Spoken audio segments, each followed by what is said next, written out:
Welcome back to PowerPoint Training Online, where in today's video we're going to show you how to create a colored numbered list. You can then use this list to create numbered sections for your slide. Now this is really simple to do, but before we get into it I want to ask one favour, and if you're enjoying our videos and you're liking our content, please hit that subscribe button below. Also, don't forget to make sure you press the notifications turned on, that way then you'll be notified whenever we release a new video. We have our videos coming out every Monday and Friday. So let's get into it now. So what we're going to do is we want to create each of these individually. So I've got them at the moment grouped as one. So I'm going to open a new slide, and it is a blank slide. And I'm going to keep referencing this because I'm going to use the color schemes that I've got there. Now this is all done via shapes. Okay. We're going to start off with circles, and again you can do whatever size you want. I'm going to keep it a similar size to what I've already got here. Make this a little bit bigger so it's easier for me to see this one. So I've got one shape, and I'm going to remove the outlines like I always do. So to do that, go to Format, then click on Shape Outline and No Outline. So it gives me one solid color, no outline. And I'm then going to choose my color. So for instance, in this one, I've got these four colors. I'm going to choose maybe like a pinkish color. So we choose that. And I'm now going to create another circle. And I'm going to create, again, take the outline off. This time I can press the outline button. I don't need to go into the actual drop down for it. And I'm going to change the color to a white. Now it's disappeared on that screen. Cover that. I'm going to make it smaller.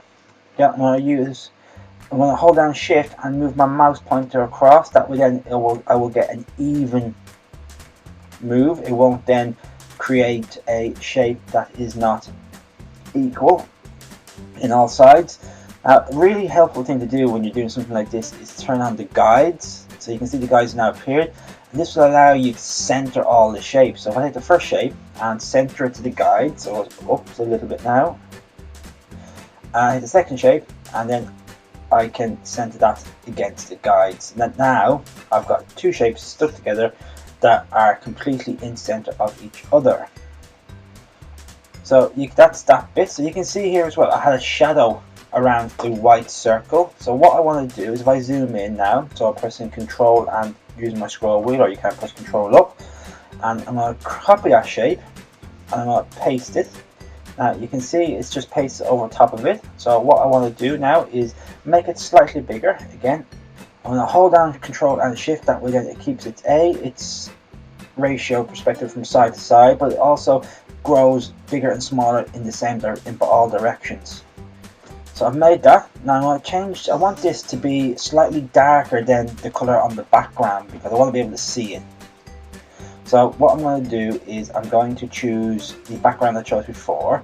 This time I want to press on the shape fill. I'm going to choose more fill colors. So I want it to be a little bit darker. So I'm going to bring the darkness down a bit. There we go. And I'm going to push it back one. So I'm going to right click. I'm going to press the option for send it back. But I'm not sending it back. I'm sending it backward. So that will send it back one step. So now we've got our three circles all in one go. So I'm going to group them together to keep them from being skewed. And you can see here, if I zoom out, we've got three circles there. Now what we need to do is we need to create our bar where our text is going to be. So I'm going to push this over to the side for now. I don't need it right at the moment. And then I'm going to open up the rectangle with the rounded corner shape. So if I take that, and I want to take my size, I bring it down here, make sure it's all centered. And you want it to so that it fits. It's a bit smaller than the height of the circle, so you can see here.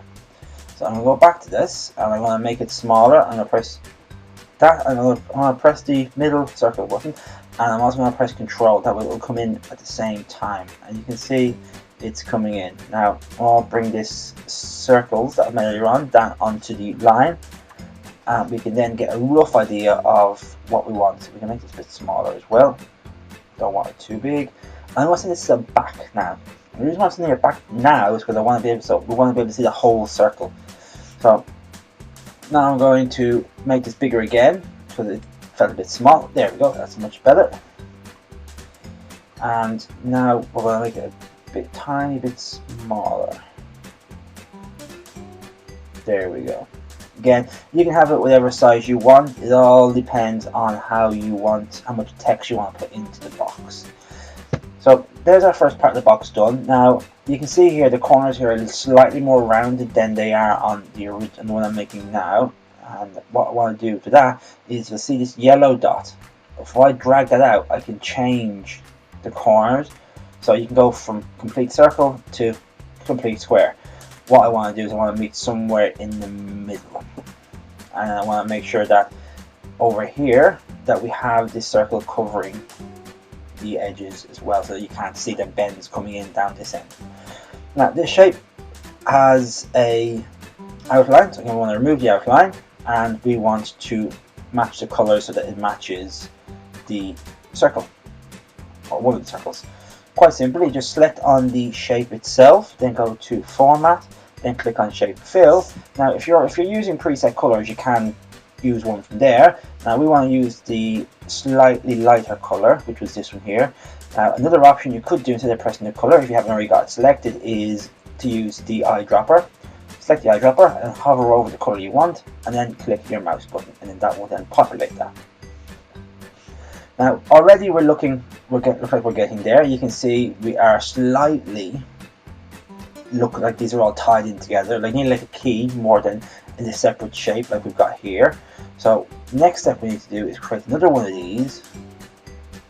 The next step we need to do is to add in the shadow here to make it look like we are getting, to make it look like the circle stands up on top of this other shape. And this is quite simply just a circle that has been cut, as you can see here. So I'll put that in there, and I'll show you how we're going to do that now.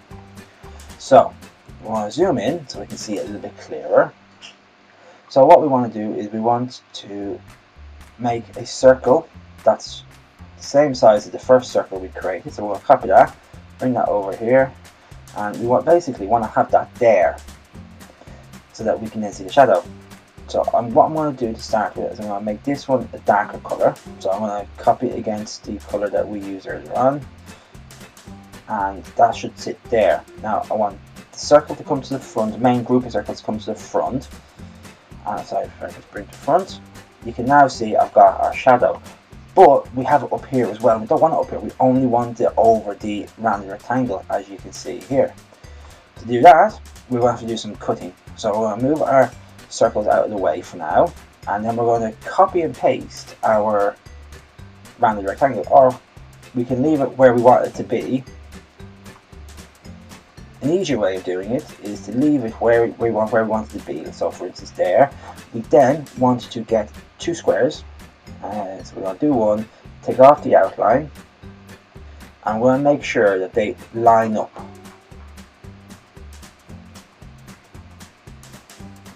Against the top of the rounded rectangle, and then we're going to select both the circle and the rectangle, and we're going to go to Format, and then we're going to Merge Shapes, and we're going to click on Subtract, and then we're going to do the exact same for the bottom of the shape. So we'll add in another square, make sure it's in line, take out the fill, make sure it's in line, select both shapes, and we're going to Merge Shapes and Subtract.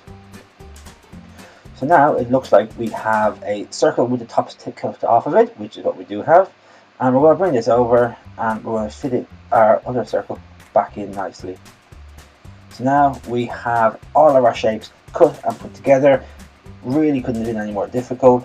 And all we need to do now is add in our text boxes, add in our number, or a letter if you wish. So I'm just going to choose a number. I'm going to type in 1, and I'm going to bring it down here. I'm just going to make it big enough to fit into the circle. And again, change text to whatever style of text you want. I'm going to use, I like Arial. And then you've got a multiple couple of choices. You can either A, have the text the same color as the boxes, or you can create a different color that matches. So I'm going to keep it as the same color as the original, as a bigger size, and zoom out. I've now got a bullet point. Now again, I can make that number smaller probably. There we go. Actually put a dot, a bit better. There we go. And I'm just going to bring that text in, so I'll make it tight because I want the dot closer to the number. And that is that. Now if I wanted to create multiple, so if I had multiple parts per slide, it is just a case of copy and pasting. Obviously you got to change the numbers, but you'll also be changing the colors. It's quite simply just select your shape. So I prefer to select the bigger shapes first, the ones where the main color is. Go to format, change my color. Let's just go for purple here. Let's go for dark purple. Again, this shape was similar. This is the second circle. The circle in the background was the same color. So I want to press that. That's the text box. Make sure the circle is selected. Press back. There we go.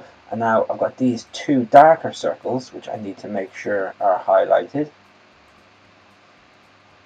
And I then want to go to more colors, or select the darker color here, and again the darker color here. And then change the letter as well, making sure the whole text is selected. That's why I just selected the whole box. And then just change the color so that it matches whichever one you want. And again, if I do the same thing down here, and it's probably a little bit easier if you ungroup them first before you start changing the colors. To quickly ungroup, all you need to do is press Ctrl, Shift and G. To quickly group them back again, it's Ctrl and G. Or you can always do it, select them all and then do it from up here on the format bar. So just see, I've got a format, you'll see them all down there. You can group them and stuff like that. So I'm just going to change this color to go for a orange. Not, that's not an orange. Let's go for a tealy blue. And again, let me zoom in this shape. Press the same color. And then on this one, I'm going to do it a bit darker. So what I'm going to do is down there. And again for the circle there. Same thing. And then the text, select the whole text. And press the same color. And they are my, let's change number to 3, and they are your bullet number lists that have been colored. You can then just add in a simple text box, put it over your square rectangle shape, and then type in your text.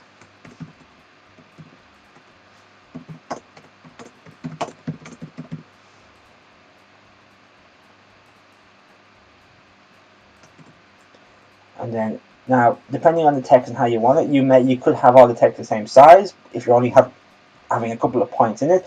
If you're cutting a little bit more bit of a text, like when you need to read stuff, you can make the text smaller. Now I like my text nice, big and chunky, and then you want to pick a color that's going to match the color of the shapes. Now, I generally stick with font. I generally stick to white and black, so whichever the color is, I can then change that. So now I've got white, and I'll make it just like a bold as well, just for it to stand out a bit more. And then if I press Shift 5, you can now see I've got my bullet points. And once you've grouped them all together as one set of slides, you can then once you've grouped them as one object. Once you've then grouped them as one object individually, so I've got 3 objects now, you can then animate that, select that as a whole, and then animate them for them to come in on an individual basis, however you want. You can fly them in, and you can do whatever you want in terms of that. That'll be another video for a different day. Thank you for joining us today. If you liked this video or found it useful in any way, please hit that like button and the subscribe button. You can do that either below or in the corner here. And if you want to learn more about PowerPoint, why not check out our next video. You can also visit powerpointtraining.online to find more information, including a full step-by-step guide with images. There is a link in the description below. Until next time folks, goodbye.